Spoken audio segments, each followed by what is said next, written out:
you all are doing well. What I'm going to chat with you about today is actually something that a lot of us are very obsessed with, calories. I think I had mentioned that in the previous video as well, that I will target calories today.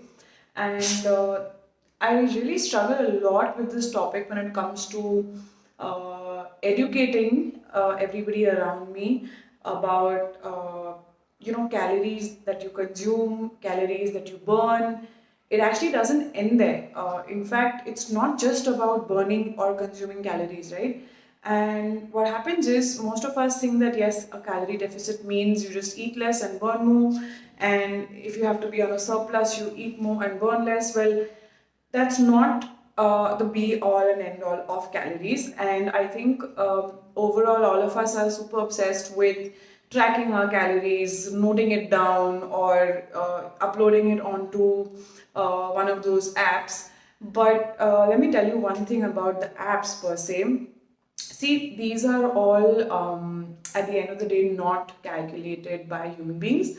Of course, I understand that AI is right there and like things are happening at a very fast pace, but the truth is that it is not possible for an app to capture the size of each and every almond that exists in this world, right? So, what I'm trying to explain to you here is you may put 5 almonds eaten today. We don't know the average data size of what the app is reading off and actually putting the calculation for your 5 almonds, right? To explain this better, half cup of rice. What does half cup of rice even mean? Because I myself have at least 5 different cups or 5 different bowl sizes. So when it's not really in grams, then it gets a little hard to get to precise calories. I would say even if it is in grams, the way you cook it, your preparation, your ingredients, all of those things are, a game changer when it comes to giving you the exact number of calories for a particular meal you've eaten.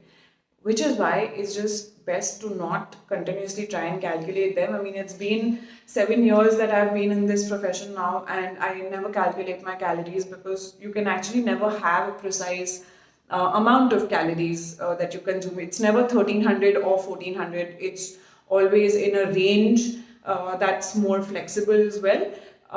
Going on to the calories you consume, quantity versus quality. Right now, 1 gram of carbs give you 4 calories, 1 gram of protein also gives you 4 calories, and 1 gram of fat gives you 9 calories. So if you're not consuming fat thinking they're high in calories, well, the thing is that it is really hard to overconsume fat because it makes you feel really heavy. Whereas when you're looking at something like so much of carbs, which is very light on the stomach, a lot easier to consume, a lot more. So in general, your load of calories from carbs can be a lot more in your day-to-day life than from fats. And when I speak about these 3 different nutrients and the calories you get from them, I'm basically looking at the quality.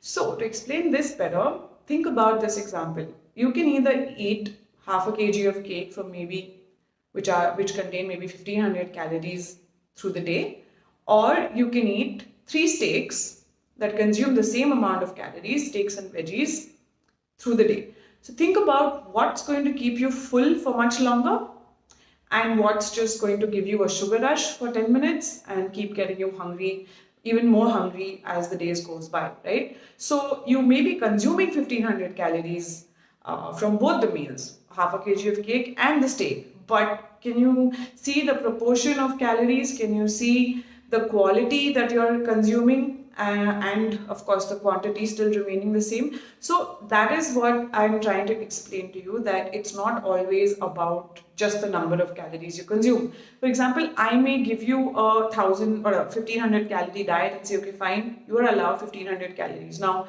if you're going to go and consume a cookie or a chocolate, which is easily 300 to 350 calories, then how are you going to consume food that your body actually requires in terms of nutrients? How are you going to meet your calorie target when it comes to consuming your macros? Because that is super important.